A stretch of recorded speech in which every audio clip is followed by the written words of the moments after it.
Statement वाले question हमको बहुत कुछ सिखा के जाते हैं। वो क्वेश्चन जिनमें स्टेटमेंट होता है, हमारे कॉन्सेप्ट्स बनाते हैं वो क्वेश्चंस। ऐसा ही क्वेश्चन है और बहुत मजा आने वाला है अगले कुछ मिनट में हमको इस क्वेश्चन के साथ में। The incorrect statement among following statement is the. ये जो स्टेटमेंट्स दिए हुए हैं, चार स्टेटमेंट, इनमें से इनकरेक्ट बताना। अगर अपन को चारों में से एक गलत बताना है तो हर एक की तरफ से अपन को डीप स्टडी जरूरी है।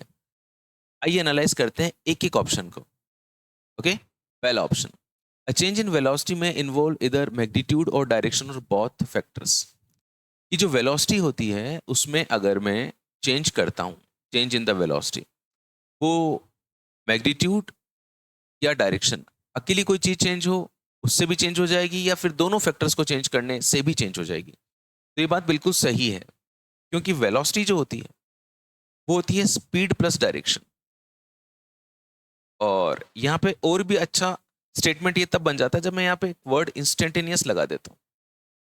जो इंस्टेंटेनियस स्पीड होती है और जो इंस्टेंटेनियस वेलोसिटी होती है, ये उसमें रिलेशन है। इंस्टेंटेनियस स्पीड, स्पीड में जब डायरेक्शन जुड़ जाता है तो हमको वेलोसिटी मिल जाती है, because velocity is a vector quantity, speed is a scalar quantity. इस स्केलर क्वांटिटी में मैं डायरेक्शन को जोड़ दूं तो मेरे को वेलोसिटी मिल जाती है।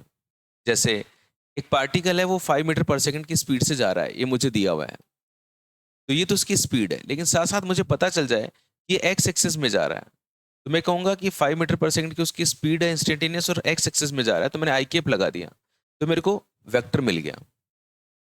अब अगर मैं इसमें से केवल इसका मैग्नीट्यूड बदलता हूँ, मैंने अब 5 को 6 करता हूँ या 7 करता हूँ या 4 करता हूँ, तो वेलोसिटी बदलेगी, तय है। या फिर मैं डायरेक्शन बदलता हूँ, जो इधर एक्स में जा रहा था उसकी बजाय मैं इसको वाई में ले जाऊँ, तो यहाँ पे जे केप लग जाएगा, तो भी तो वेलोसिटी बदल जाएगी। वेलोसिटी का मैग्नीट्यूड वही रहेगा बट डायरेक्शन बदल जाएगा। और मैं मैग्नीट्यूड भी बदल सकता हूँ, डायरेक्शन दोनों बदल दूँ तो वेलोसिटी बदलनी ही है। तो पहला स्टेटमेंट एब्सोल्युटली करेक्ट है। मुझे इस क्वेश्चन में इनकरेक्ट स्टेटमेंट बताना है। इनकरेक्ट है ना, तो पहला तो करेक्ट हो गया, तो ये हमारा सही आंसर नहीं है। Acceleration can be positive, negative और जीरो। एक्सेलेरेशन पॉजिटिव भी हो सकता है और नेगेटिव भी हो सकता है और जीरो भी हो सकता है। एक्सेलेरेशन जीरो होने का मतलब होता है, एक्सेलेरेशन का मतलब होता है change in velocity, rate of change of velocity. अगर ये जीरो है इसका मतलब चेंज इन वेलोसिटी जीरो है, v2 minus we one zero है, मतलब v2 is equal to v1 है, मतलब पार्टिकल एक कांस्टेंट वेलोसिटी के साथ में मूव कर रहा है। बिल्कुल ऐसा हो सकता है। ओके, एक्सेलेरेशन पॉजिटिव में भी हो सकता है एंड एक्सेलेरेशन नेगेटिव में भी हो सकता है, ये अपन लोग जानते हैं। ठीक है, ये डायरेक्शन पे डिपेंड करता है कि पार्टिकल किस तरफ मूव कर रहा है और हम कौन से डायरेक्शन को पॉजिटिव या फिर नेगेटिव ले रहे हैं। बट एक्सेलेरेशन चाहे पॉजिटिव है चाहे नेगेटिव है, ये तय है कि स्पीड में चेंज होगा, स्पीड चेंज होगी। Okay, now the third option, और कांस्टेंट एक्सेलरेशन। अगर एक्सेलरेशन कांस्टेंट है, यार वो कांस्टेंट एक्सेलरेशन आते ही मेरे दिमाग में बत्ती जल जाती है। इस चीज की बत्ती कि कांस्टेंट एक्सेलरेशन जब होता है तो मैं इक्वेशन ऑफ मोशन अप्लाई कर पाता हूँ। इक्वेशन ऑफ मोशन को अपन लोग हर जगह नहीं अप्लाई कर सकते, केवल वहीं अप्लाई कर सकते हैं जहाँ पे एक्सेलरेशन कांस्टेंट रहता हो। तो एक्सेलरेशन कांस्टेंट जहाँ पर होगा वहां पर velocity versus displacement graph will be straight line. आइए चेक करते हैं। पी और एस में जो रिलेशन होता है वेलोसिटी और डिस्प्लेसमेंट में, वो होता है v square is equal to u square plus 2s।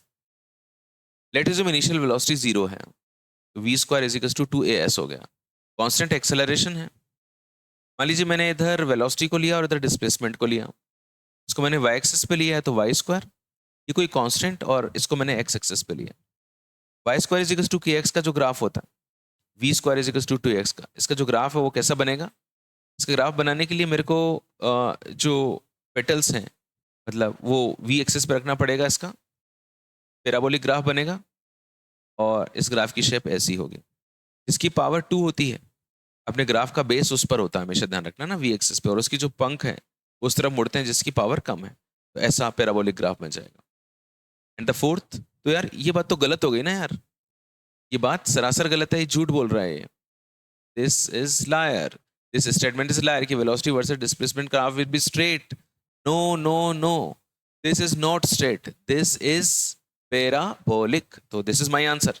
लेकिन एक क्वेश्चन को सही करने, मतलब सही तरह से अटेम्प्ट करने का तरीका, उसके सारे ऑप्शंस को देखो यार, सीखना हमारा उद्देश्य है ना अभी तो। Fourth option, velocity can not change its value abruptly at an instant. This change is always continuous. अचानक से वेलोसिटी नहीं बदलती है, उसकी जो है उसके अंदर थोड़ा समय लगता है। ओके, जैसे एक पार्टिकल है, आपसे बोला कि एक पार्टिकल पहले इधर जा रहा था ईस्ट में, और वो अब नॉर्थ में जाने लग गया।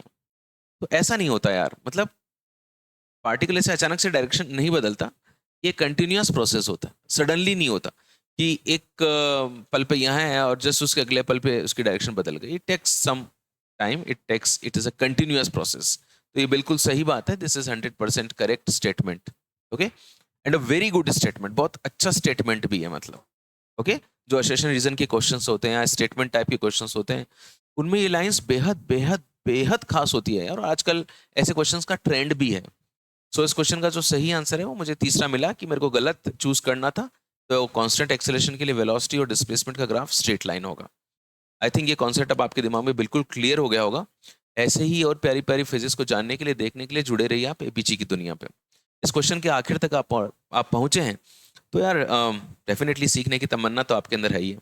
तो एपीजी की दुनिया इज ऑलवेज रेडी। ओके, तो खूब मेहनत करो, ईश्वर तुमको जरूर सफल बनाएगा।